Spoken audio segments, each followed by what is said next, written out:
Welcome to the Explainer. When we think of pirates today, our minds almost instantly jump to those romanticized Hollywood swashbucklers, right? We picture these daring rogues defying the massive empires of the world, complete with a parrot on their shoulder and a black flag waving on the mast. But the actual historical reality, it's far more calculated and frankly a whole lot more brutal. Today, we're going to unpack the deeply cynical, profit-driven business model that European powers, and specifically the English crown, used to build their massive naval empires. So, let's dive right in by answering a pretty provocative question. What is the actual difference between a celebrated naval hero and a condemned pirate swinging from a rope? Well, to answer that, we really need to look at history through the lens of a rather dark agricultural metaphor, fattening the pig. Because, as it turns out, the English crown didn't view these mariners as heroes or villains in any sort of moral sense, not at all. They viewed them essentially as livestock in a high-stakes economic and geopolitical game. Section 1. The Pirate Pig Cycle. Okay, so this cycle followed 4 distinct, really brutal steps. Step 1. A war breaks out, and the state essentially unleashes criminals and private adventurers to go out and do their dirty work. Then, Step 2, the state gets a cut of the massive profits from all this legalized plundering. This is what we call the fattening of the pig. But then, we hit Step 3. A peace treaty is signed, and suddenly, overnight, those exact same actions become a huge political liability. The state cracks down to appease its brand new allies, and the slaughter of the pirates begins. And finally, Step 4, well, a new war inevitably returns, the state issues brand new royal pardons, and the whole violent cycle just starts all over again. Moving on to Section 2. Wartime, fattening the pig. Just get a load of these wild legal and financial incentives the English crown was offering sailors to join the war effort. Early on, privateers actually had to share their prizes with public officials, which kind of caused the whole practice to decline. So what happens? In 1544, Henry VIII gives a blanket authorization that lets privateers keep absolutely all of the loot they seized. Later on, the 1708 Prize Act turns privateering into a literal craze. Not only could they keep all the prizes, but they were actually paid a bounty based on the number of prisoners they took. By 1744, the king is literally granting royal pardons to any criminal willing to serve as a privateer.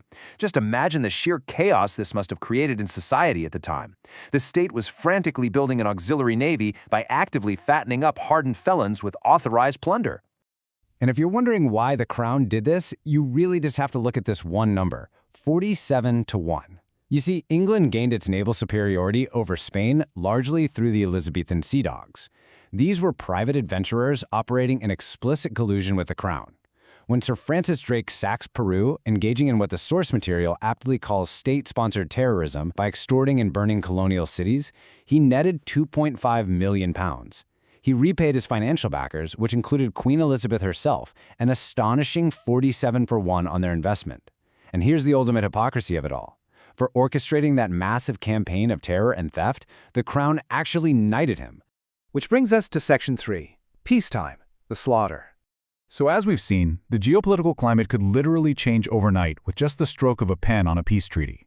But to really grasp how this worked, we need to define our legal baseline here. Privateering was, by its very definition, a strictly wartime practice. The state gave you a piece of paper, like a letter of marque or a commission, that legally authorized you to attack enemy commerce and keep the captures as pay. But the absolutely crucial keyword to remember here is wartime. So the real takeaway is that the exact same actions on the high seas, the robbing, the boarding, the plundering, were judged entirely based on geopolitical convenience. During a conflict, you're a privateer. You're a state-sponsored naval hero sharing your hard-earned loot with the Queen. But the absolute second a treaty is signed, you are a pirate, an unauthorized criminal. In fact, since 1413, England had legally defined piracy as high treason. The line between treason and a knighthood was literally just a matter of whether your violence was currently useful to the state. And the pigs in our metaphor, the sailors themselves, they fully recognize this hypocrisy. The source gives us this phenomenal historical quote from a pirate captain who's trying to recruit a merchant seaman. He passionately declared, "They vilify us, the scoundrels do, when there is only this difference. They rob the poor under the cover of law, forsooth, and we plunder the rich under the protection of our own courage." Piracy in this period was deeply, deeply rooted in a working-class rejection of the European social structure. These sailors, they knew the game was completely rigged. Let's look at some specific examples in Section 4. Famous pigs, Raleigh and Kidd. First up is Sir Walter Raleigh. Back in the late 1500s, much like Drake, he was a state-sponsored sea dog. He was knighted by Elizabeth I for enthusiastically plundering the Spanish. But regimes change, right? The Stuarts took power and they made peace with Spain. Raleigh naturally assumed the English monarchs would just secretly turn a blind eye to his continued raids in Spanish America, just like they always had. Well, he was dead wrong. The Spanish ambassador aggressively protested, and to appease their brand-new peacetime partner, the crown had Raleigh arrested, and in 1618, executed. The prized pig was slaughtered purely for political convenience. Then we have the incredibly tragic case of Captain Kidd. In 1696, Kidd was hired to lead a privately financed privateering expedition, and this was backed by some of the absolute highest-level political figures in England. His mission? Hunt pirates and the French. But his voyage suffered massive delays and failures, and worst of all, the geopolitical weather changed. The Treaty of Ryswick brought a sudden peace in 1698. So the British government decided it needed to immediately clean up its act to appease international partners. When Kidd finally returned home, the very political heavyweights who financed and sent him out completely turned on him to save their own skin. He was tried and executed for piracy. Finally, Section 5. The cycle finally ends. And all of this brilliantly illustrates why the system finally collapsed.